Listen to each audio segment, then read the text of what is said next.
Bonjour, je suis Saint-Of Benjo, porte-parole de la direction de la diplomatie nationale d'Israël et je suis là pour vous fournir des mises à jour quotidiennes et des nouvelles en français.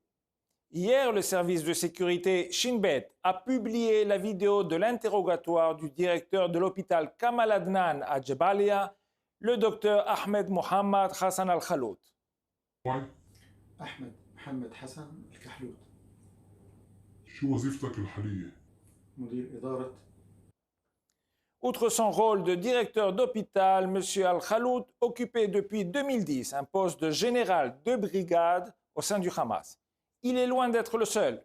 Le personnel professionnel de l'hôpital Kamal Adnan, comme celui de la plupart des autres hôpitaux de Gaza, est profondément infiltré par les loyalistes du Hamas.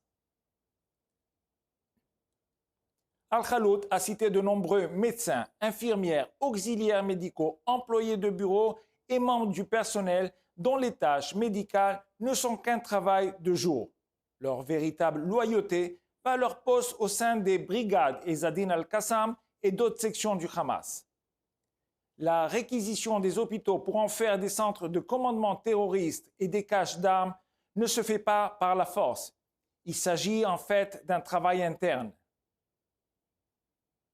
Cela explique la confiance des terroristes du 7 octobre qui ont amené les otages à l'hôpital directement après le massacre.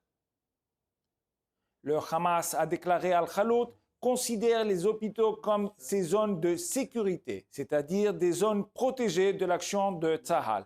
Ils n'ont pas besoin de cacher leurs actions, c'est leur territoire. Le Hamas dispose de lignes téléphoniques sécurisées, d'ambulances dédiées au transport, de bureaux privés pour les interrogateurs et des forces de sécurité dans le bâtiment.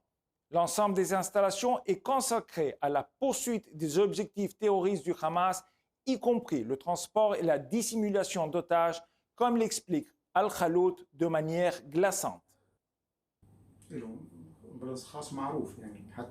ont une ambulance privée, même sa couleur et sa peinture sont différentes, elle n'a pas de plaque d'immatriculation.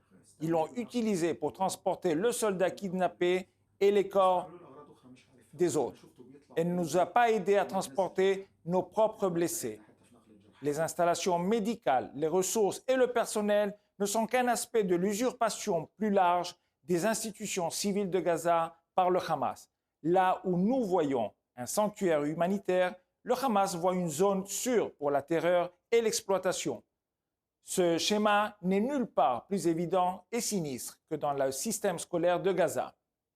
Depuis le début de la guerre, nous avons partagé d'innombrables vidéos de terroristes tirant des roquettes depuis des écoles et des jardins d'enfants. Ce sont également les lieux de prédilection du Hamas pour la fabrication et le stockage d'armes. Ces terroristes, dont certains ont directement participé au massacre du 7 octobre, ont été attrapés hier par les forces israéliennes. Leur cachette, l'école Al-Ma'atsa Minallah du quartier aisé de Rimal à Gaza. Mais comme pour les hôpitaux, l'infiltration du Hamas ne se limite pas aux structures. Oui, les enfants sont utilisés comme boucliers humains pour protéger les terroristes et leurs armes. Mais une exploitation plus profonde et plus sinistre est celle de l'esprit et de l'avenir de ces enfants. Un rapport récent de la ONG Impact, qui promeut une éducation sans violence, montre à quel point ces écoles financées par l'ONU ont été transformées en madrasas islamistes de la terreur. Sur les médias sociaux et dans les salles de classe, les enseignants soutiennent ouvertement le Hamas, encouragent le terrorisme et célèbrent les martyrs. Le matériel pédagogique de l'UNRWA contient régulièrement un antisémitisme extrême, des appels aux martyrs, à la violence et au djihad. Manifestement, le programme fonctionne. Je déteste les Juifs. Ils nous enseignent que les Juifs sont des terroristes. Le rapport de l'UNRWA de l'année dernière montre l'effet dramatique que l'accent mis sur la terreur a eu sur les résultats scolaires. Les résultats des élèves ont chuté de façon spectaculaire, quel que soit le critère de mesure, avec seulement 18% des élèves de la 3e qui ont acquis des compétences de base en mathématiques et seulement 37% qui ont atteint le niveau de lecture de la classe. C'est le résultat tragique du sacrifice de l'éducation au profit de l'endoctrinement.